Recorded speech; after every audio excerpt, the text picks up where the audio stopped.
Bambanci da ke akwai tsakanin physical da chemical change. Na farko shi physical change is easily reversible. Wato idan aka samu canjin zai iya dawowa baya. Kaman idan yadda muka ce ruwa ne yanda yake liquid ya koma solid ya zama kankara to kaga zai iya dawowa nan da nan ya koma ruwansa. Amma chemical change kuma shi ba kasafai cikin sauƙi yake dawowa baya ba. Kaman duk abun da ka ƙona shi to da wahala fa ace ka iya dawo da shi yadda yake da. Kaman itace da muka ce ka ƙona ya zama toka da gawayi. Ka gani?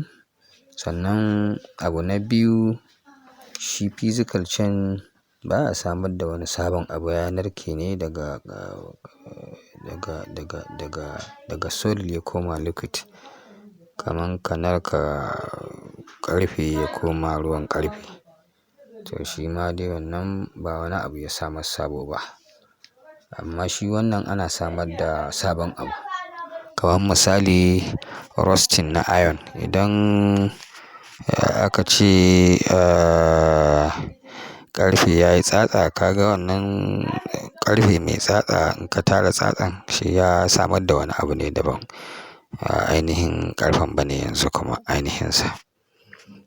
Saboda haka shine. Sannan na uku babu wani canji na mass wato ainihin gundarin abin da yake ciki na substances ɗin. Mun yi bayanin mass a baya. Idan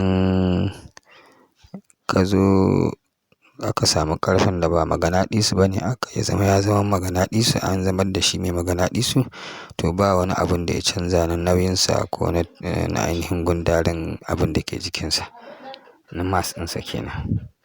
Amma yayin da akan samu canji na mass idan chemical change ne to wannan yana faruwa. Ko misali da muka bayar na canji da ake samu na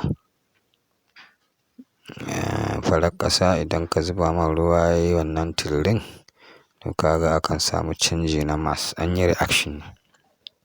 Nan na huɗu